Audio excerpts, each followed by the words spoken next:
तो देवता स्तुति करने लगे। क्या कह रहे हैं? देवता भी डर डर के स्तुति कर रहे हैं।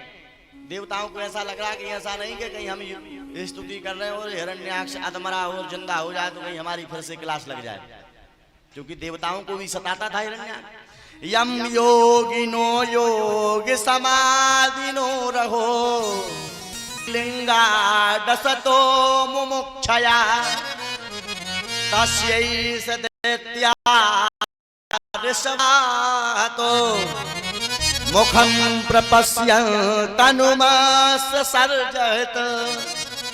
देवता कहते हैं, स्तुति गा रहे हैं कि देखो ऐसी भला किसकी मृत्यु हो सकती है जिसकी भगवान के द्वारा मृत्यु हो रही है। ऐसा भाग्यशाली तो हिरण्याक्ष ही है जिसकी मृत्यु हो रही है। और जब देखा देवताओं ने पास में जाकर के कि हिरण्याक्ष तो वास्तव में मर गया, तब देवताओं ने तेज से और खुल करके भगवान की स्तुति की। नमो नमस्ते खिलयाज्ञे तवे दितौ गृहीत्वा मलसात्वमूर्तये दृष्ट्वा हतोऽयं जगतामरुन्तदो त्वदपाद भक्त्या वयमीश निर्व्रता। हे प्रभु, आपने हम सब देवताओं का भार दूर कर दिया और रसातल में से प्रभु और संसार में जल ही जल था और इस जल के ऊपर पृथ्वी का विस्तार कर दिया।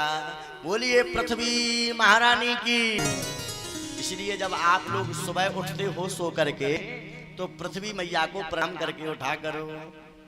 हाथ उठाओ, कौन कौन पृथ्वी को प्रणाम करते?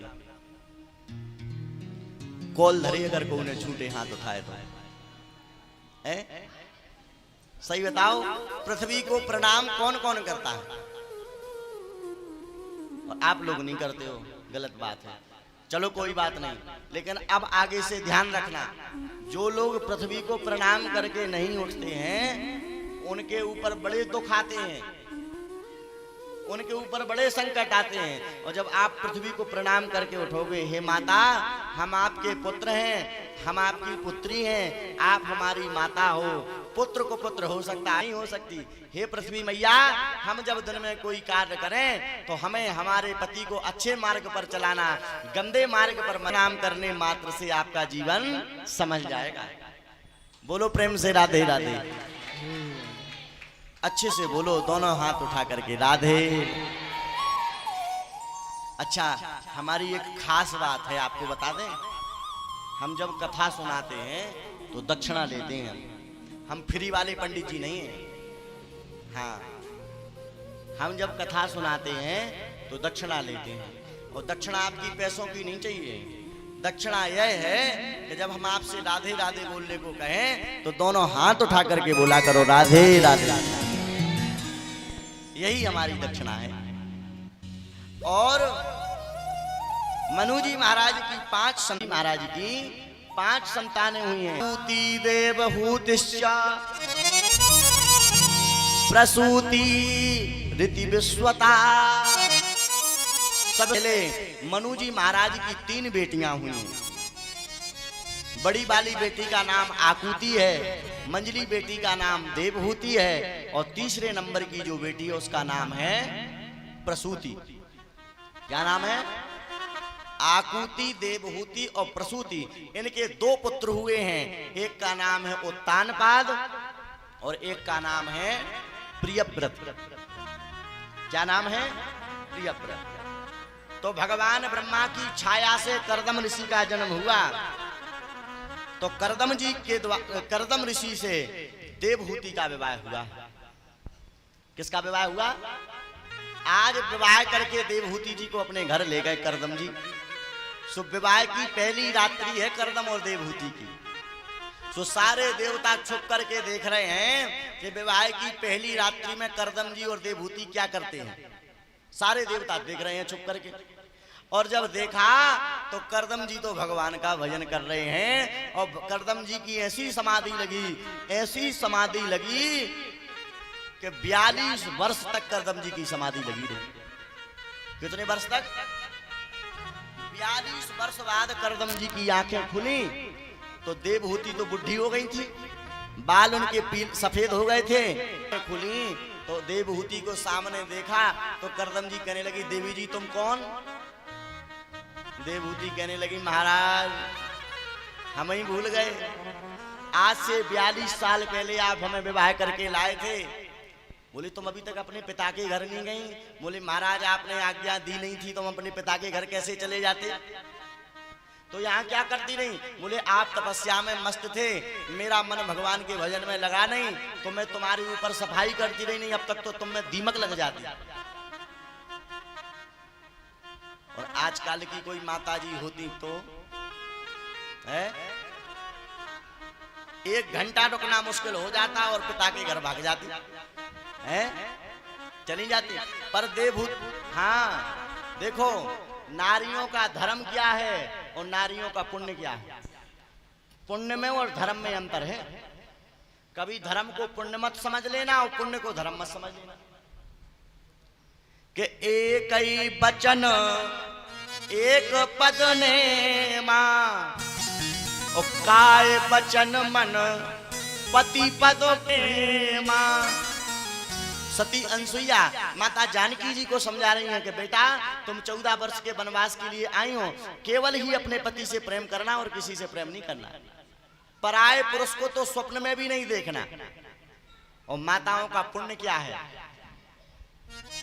अरे पुण्य एक जग में नहीं दूजा।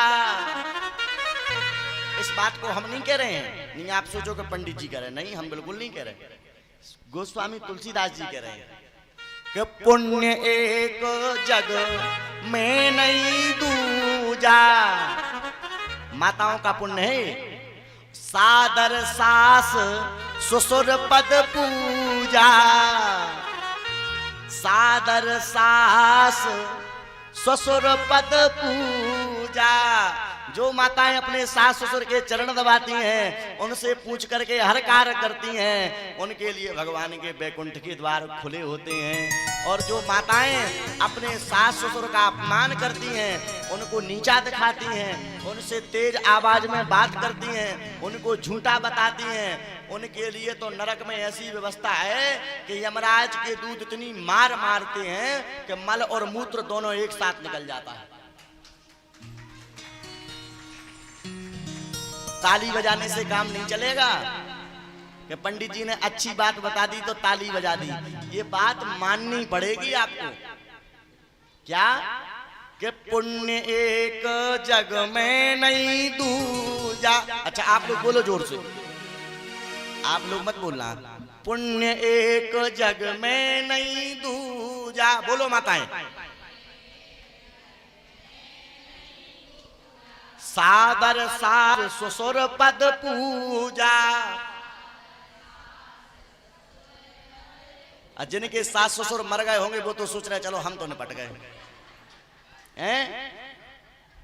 जिनके सास ससुर चले गए तो सोच रहे कि हम तो निपट गए। ध्यान रखना तुम्हें भी सास ससुर बनना है किसी ना किसी दिन। ध्यान रखना आपको भी सास ससुर बनना है। अगर आपने अपने सास ससुर की निष्ठा से भक्ति से सेवा की होगी तो ही आपके बच्चे सेवा करेंगे, नहीं आपने इतना किया होगा तो बच्चे इतना बड़ा लठ उठाएंगे, ब्याज समेत वापस करेंगे। हमारी बात का बुरा मत मानना आप, हम तो जो कथा में लिखा वो सुना रहे। खैर ललितपुर की माताएं ऐसी नहीं है, ये तो बड़ी सास ससुर की सेवा करती हैं। बोलो प्रेम से राधे राधे, जोर से बोलो।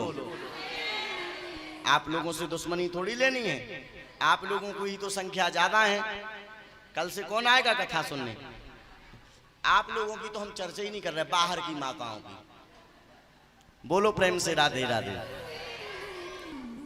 तो करदम जी महाराज कहते हैं देवहूति से कि आप अपने घर नहीं गई? बोले महाराज हम तो नहीं गए। तो बोले आप क्या चाहती हो? बोले महाराज हम चाहते हैं कि हमारे यहाँ बढ़िया संतान हो जाए। बोले अच्छा।